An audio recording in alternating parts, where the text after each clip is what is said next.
시편 145편 10절에서 16절 말씀 우리 한 목소리로 함께 봉독하겠습니다. 여호와여, 주께서 지으신 모든 것들이 주께 감사하며 주의 성도들이 주를 송축하리이다. 그들이 주의 나라의 영광을 말하며 주의 업적을 일러서 주의 업적과 주의 나라의 위엄 있는 영광을 인생들에게 알게 하리이다. 주의 나라는 영원한 나라이니 주의 통치는 대대에 이르리이다. 여호와께서는 모든 넘어지는 자들을 붙드시며 비굴한 자들을 일으키시는 도다. 모든 사람의 눈이 주를 앙망하오니 주는 때를 따라 그들에게 먹을 것을 주시며 손을 펴사 모든 생물의 소원을 만족하게 하시나이다. 아멘. 할렐루야. 어떤 어머니에게 두 아들이 있었는데요. 한 아들은 우산장수였고요. 한 아들은 집신장수.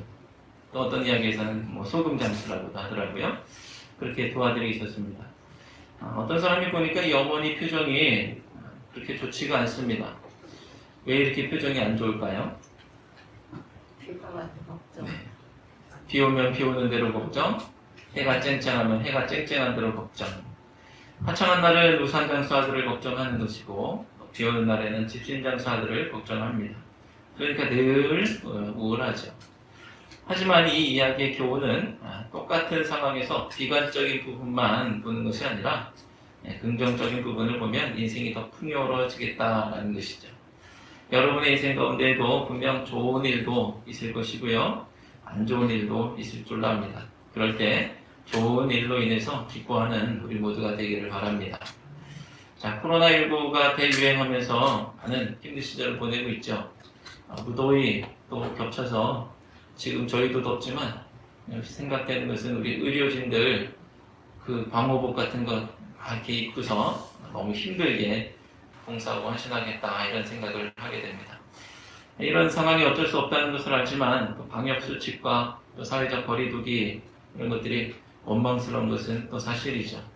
금방 끝날 것 같았는데 아직도 갈 길이 먼 것 같아서 더 이상 버티기 힘들다는 분들도 계십니다. 혹시 여기에 계신 분들 중에도 그런 분이 계신다면 조금만 더 힘을 내시고 버텨내셔서 결국에는 이겨내는 은혜가 우리 가운데 있으시기를 축원합니다. 자, 그런데 이 코로나19 팬데믹 이때에 오히려 사업이 잘 되는 분들도 계시고 어떤 분들은 생활만 불편할 뿐이지 아무런 경제적인 영향도 없다라고 말씀하시는 분도 계십니다. 어머니의 마음은 어떠실까요?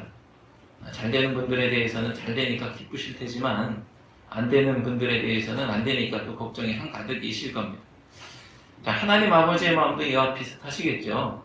하나님의 백성 아닌 사람들이 없는데 이 지구 어딘가에는 밤이고 어딘가에는 낮입니다. 어딘가에는 비가 오고 어딘가는 또 화창합니다. 하지만 하나님은 걱정만 하시는 것이 아니라 은혜로 인도하셔서 우리가 어떤 상황에 처해 있다 할지라도 능히 이기게 하시는 줄로 믿습니다. 오늘도 하나님이 우리와 함께 하실 줄로 믿습니다.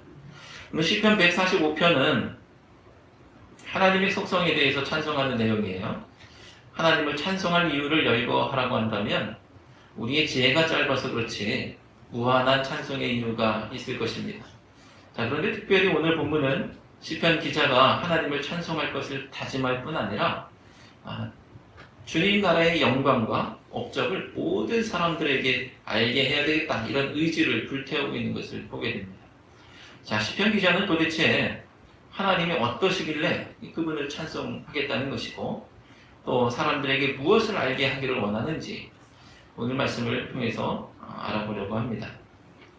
코로나19의 힘든 시절을 보내면서 하나님을 찬송할 이유를 오늘 말씀을 통해서 발견하게 된다면 우리에게도 유익이 될 줄로 믿습니다. 첫째로 시편 기자는 하나님의 나라가 영원하다는 것을 우리가 알기를 원하고 그 이유로 하나님을 찬송하는 것을 보게 되죠. 13절 말씀을 함께 읽도록 하겠습니다. 13절 주의 나라는 영원한 나라이니 주의 통치는 대대에 이르리이다. 아멘. 자, 우리의 사는 인생의 연수는 100년 어간에 있습니다. 성경에서는 대략 70년에서 120세까지의 연한을 두고 있죠. 그렇기 때문에 사람이 생각할 수 있는 인생은 그 정도예요. 그 정도. 수능 시험을 보려면 얼마나 남았는지 그 기간 정도를 따져보고요. 군대에 가려면 얼마나 남았는지 그걸 카운트합니다.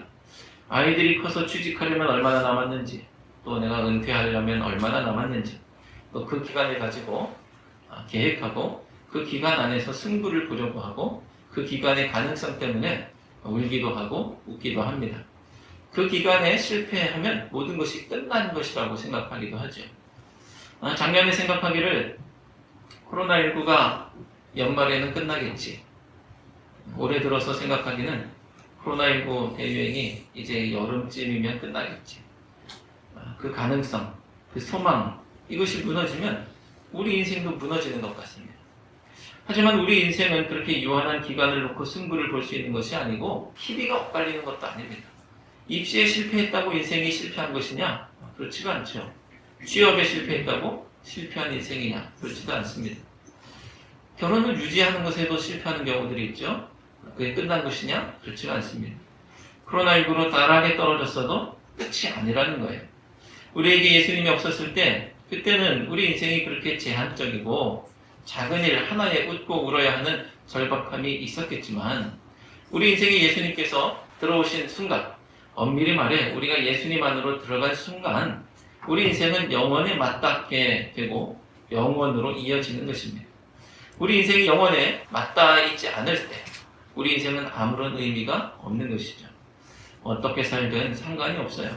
하지만 영원에 맞닿는 순간 우리 인생은 그 자체로 살만한 것이고 도전할 수 있고 세상 방식이 아니라 믿음으로 살 이유가 생기는 것입니다. 우리의 인생이 제한되어 있을 때는, 유한할 때는 아무렇게나 살아도 상관없을지 몰라도 우리 인생이 예수 그리스도 안에서 영원에 맞닿았다 한다면 우리가 믿음으로 살아야 할 이유가 있는 것이에요. 자, 그래서 세상의 기준으로 이 땅에서 실패했다 할지라도 실패가 아닙니다. 그래서 우리는 며칠, 몇 년의 짧은 시간을 꿈꾸는 것이 아니라 영원한 나라를 꿈꾸며 인생을 설계하며 살게 되는 것이고 영원을 준비하며 이 땅을 어떻게 살 것인가를 생각하며 기도하는 것이죠. 자, 그런데 우리 인생이 유한해서 이 무한으로 연장된 것이 참 기쁨이요 찬송의 근거가 되는 것은 단순히 시간만 늘어났다 그런 것 때문이 아니죠. 하나님의 통치가 영원하기 때문에 더욱 의미가 있는 것입니다. 주의 통치는 대대에 이르리이다 라고 말씀하죠. 하나님께서 통치하시지 않는 영혼은 아무 의미가 없지 않습니까? 지옥도 영원하기는 하지 않아요? 하나님께서 다스리시기에 그 영원한 나라가 천국이요 또 우리의 삶이 풍요로운 것입니다. 주님과 동행하는 인생이 복된 것은 주님께서 우리 인생을 다스리시기 때문입니다. 주님께서는 무엇으로 우리 삶을 통치하실까요? 말씀, 하나님의 말씀으로 우리 삶을 통치하세요. 주님의 나라는 주의 법이 주님의 말씀이 통치하는 것이죠.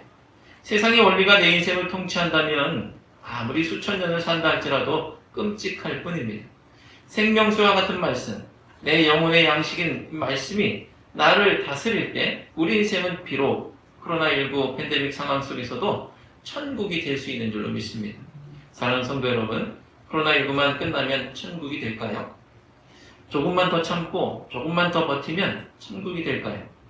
하나님의 나라는 영원하기에 지금도 이미 천국을 누릴 수 있고 하나님의 말씀이 나를 다스리면 천국이 되는 줄로 믿습니다. 코로나19가 비껴가는 믿음이 아니라 코로나19 중에도 천국을 사는 믿음으로 서는 우리 모두가 되시기를 주님의 이름으로 축원드립니다. 자, 두 번째 시편 기자는 주님께서 모든 넘어진 자를 붙드심으로 인해서 하나님을 찬송하고 인생들이 이 붙드시는 하나님을 알기를 원하고 있어요.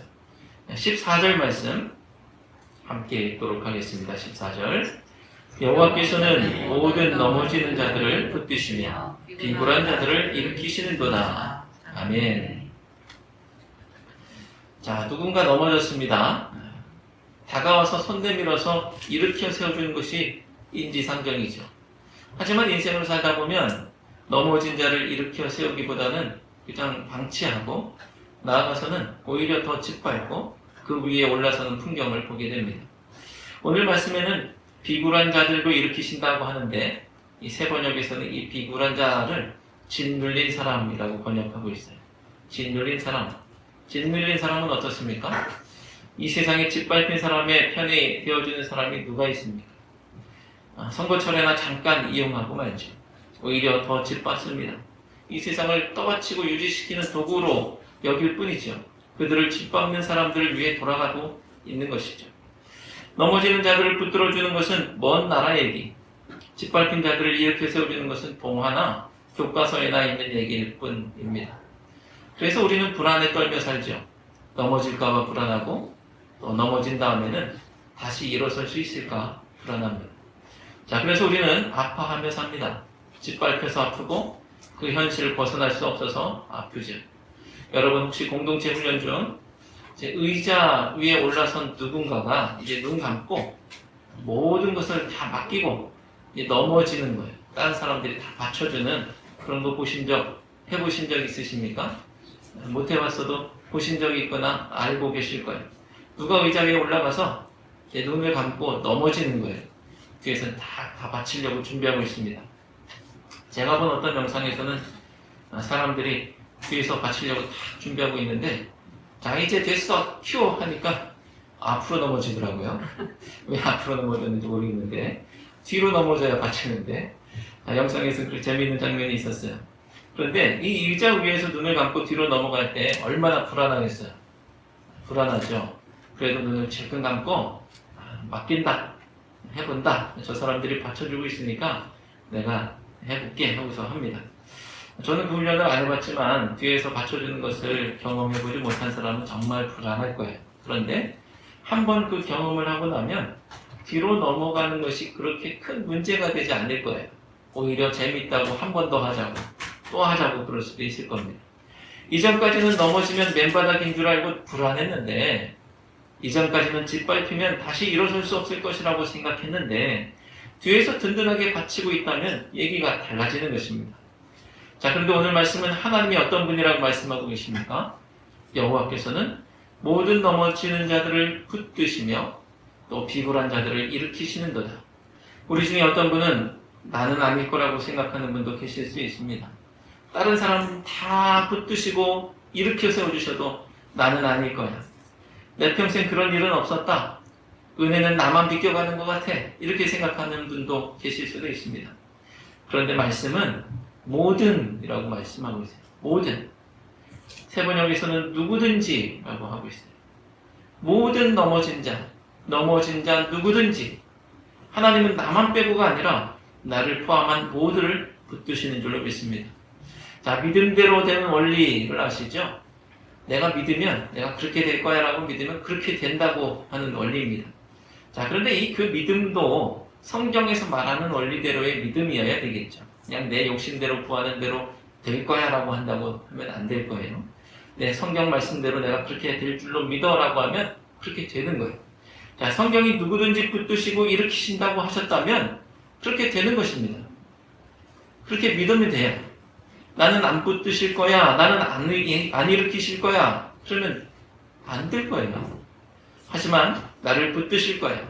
나를 일으키실 거야 라고 믿으면 그렇게 될 줄로 믿습니다. 왜냐하면 말씀이 하나님께서 그렇게 말씀하셨기 때문입니다. 자, 그래서 우리가 성경을 통해서 하나님이 어떤 분이신지를 아는 것이 중요해요.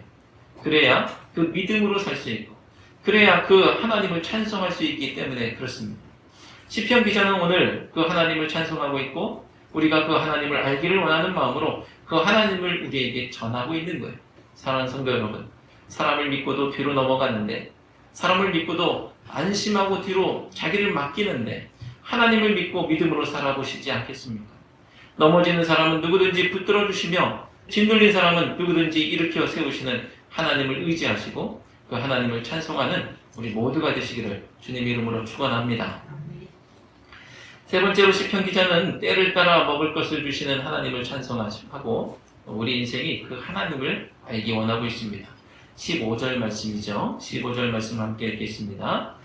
모든 사람의 눈이 주를 앙망하오니 주는 때를 따라 그들에게 먹을 것을 주시며. 아멘. 어느 시절이나 이 먹고 사는 것이 제일 걱정입니다.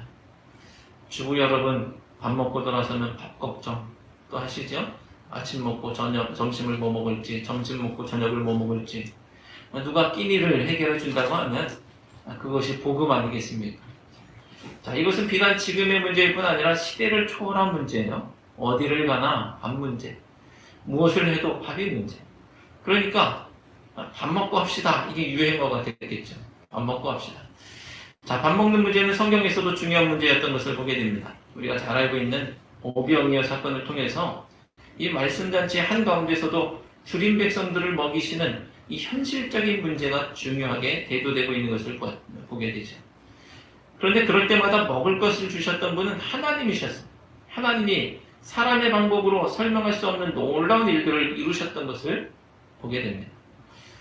열왕기하 4장 42절부터 44절 말씀. 어떤 사람이 보리떡 20개와 자루에 담은 채소를 가지고 와서 엘리사에게 드렸어요. 엘리사가 사원을 시켜서 무리에게 갖다 주라고 합니다. 자, 그랬더니 사원이 도무지 이 음식을 100명에게 갖다 줄 수 없다는 거예요. 턱없이 부족한 것이죠. 하지만 엘리사는 재차 갖다 줘라 라고 하고 먹게 하라고 합니다. 왜냐하면 여호와의 말씀이 그들이 먹고 남으리라 하셨기 때문입니다. 내가 판단하는 것이 중요한 것이 아니라 하나님께서 그렇게 말씀하셨기 때문에 그렇게 믿고 그렇게 행하는 거예요. 그래서 사원이 갖다 주었더니 여호와의 말씀대로 먹고 남았습니다. 이 말씀을 통해서 우리는 먹을 것을 주시고 공급하시는 분은 하나님이시라는 사실을 고백하지 않을 수가 없죠. 하다못해 잔치집에 포도주가 떨어졌을 때도 그 문제를 해결하는 다른 방법은 예수님을 의지하는 것이었음을 기억하시기 바랍니다. 성경에서 먹는 것이 문제가 됐을 때 우리는 그 문제를 통해서 정답이신 하나님을 발견하게 됩니다. 하지만 주님께서 먹을 것을 주신다는 것은 메뉴를 고르는 고민을 덜어준다는 얘기도 아니고 밥을 하는 번거로움과 수고를 덜어주는 것에 관한 얘기도 아닙니다. 절대적인 빈곤, 배를 고르느냐의 문제, 굶어 죽느냐의 문제에 관한 것이죠. 이것은 나아가서 생명의 주인이 누구이신지를 묻는 말씀이고, 식물을 공급하시는 분, 생명의 주인 되시는 분은 오직 하나님밖에 없음을 말씀하고 있는 것입니다. 그렇기 때문에 우리가 굶을 때, 갈급할 때, 우리가 목을 빼고 기다릴 분, 기대하고 의지할 분은 다른 신이 아니라, 세상의 달콤한 약속이 아니라 오직 하나님입니다. 15절 말씀에서 모든 사람의 눈이 주를 앙망하오니 라고 얘기하고 있는데요. 모든 사람의 눈이 주를 앙망하오니 라는 얘기가 바로 목을 빼고 기다린다는 얘기예요. 내가 누구를 목을 빼고 기다리겠습니까? 하나님이시죠. 그럴 때 우리의 기대를 외면하지 않으시는 분이 하나님이신 줄로 믿습니다. 하나님께서는 때를 따라 먹을 것을 주십니다. 별미를 주신다는 것보다는 생명을 공급하신다는 거예요. 그리고 살 길을 열어주신다는 것이에요. 환난날 구원이 되신다는 것입니다. 열왕기하 6장에서 아람왕 벤하닷이 온 군대를 모아서 올라와서 사마리아를 에워쌌습니다. 식재료의 값이 폭등했고 그나마 구할 수도 없어요.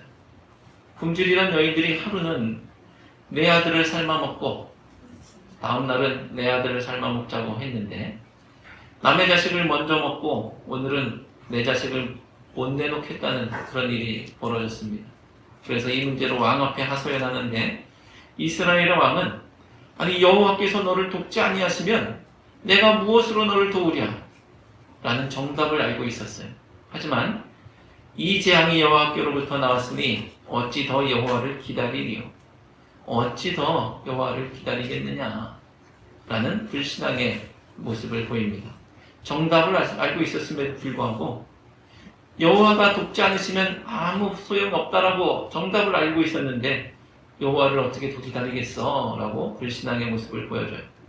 하지만 엘리사는 내일 이맘때에 사마리아 성문에서 고운 밀가루 한 스아를 한 세겔로 매매하고 보리 두 수아를 한 세겔로 매매하리라 라고 예언합니다. 이 식량 사정이 나아진다는 거예요. 원래 가격으로 값이 떨어진다는 것입니다. 이때 군대 장관도 왕과 같이 입술로 불신의 범죄를 하죠. 여호와께서 하늘에 창을 내신들 어찌 이런 일이 있으리요? 하나님이 아무리 놀라운 일을 행하셔도 이런 일이 있을 수가 없지 않습니까? 라고 불신앙의 범죄를 합니다. 하지만 엘리사의 예언은 성취가 되었고 이 군대 장관은 보기에는 보아도 먹지는 못할 것이다 라는 엘리사의 예언대로 성문을 지키다가 성문에서 밟혀 죽습니다. 자, 먹을 것이 없을 때, 굶주렸을 때 우리가 할 일이 무엇일까요? 이스라엘의 왕처럼 어찌 더 여호와를 기다리리요? 이것도 아니고 이스라엘의 군대 장관처럼 여호와께서 하늘에 창을 내신들 어찌 이런 일이 있으리요? 라고 말하는 것도 아니라 목을 빼고 하나님을 기다리는 것입니다. 우리의 눈이 주를 앙망하는 것입니다. 주께서 때를 따라 먹을 것을 주실 것이기 때문입니다. 그래서 예수님께서도 우리에게 일용할 양식을 위해서 기도하라고 가르쳐 주신 것이죠.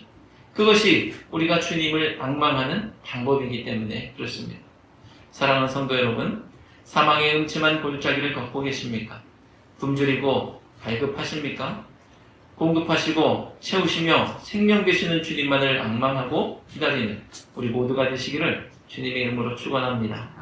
시편 기자가 하나님을 찬송했던 근거, 우리가 알기 원했던 하나님의 어떠함을 기억하시기 바랍니다. 하나님의 나라는 영원합니다. 주님은 넘어진 자를 붙드십니다. 주님은 때를 따라 먹을 것을 주십니다. 하나님께서 우리를 꼭 붙드시듯 이 하나님을 우리도 꼭 붙드는 우리 모두가 되시기를 주님의 이름으로 축원드립니다. 기도하시겠습니다. 하나님, 코로나19 대유행으로 지친 백성들을 기억하여 주옵소서. 삶의 공고한 문제로 기진한 성도들을 기억해 주옵소서. 그럴 때도 하나님 찬송하기를 멈추지 않게 하시고 저희의 삶에서 역사하시는 하나님을 경험하게 하옵소서. 영원하신 하나님, 붙드시는 하나님, 공급하시는 하나님을 기다리며 여호와께서 저희를 돕지 않으시면 소망이 없음을 고백하며 살게 하옵소서. 오늘 그 하나님을 만나고 경험하는 놀라운 은혜를 주시옵소서. 예수 그리스도 이름으로 기도드리옵나이다. 아멘.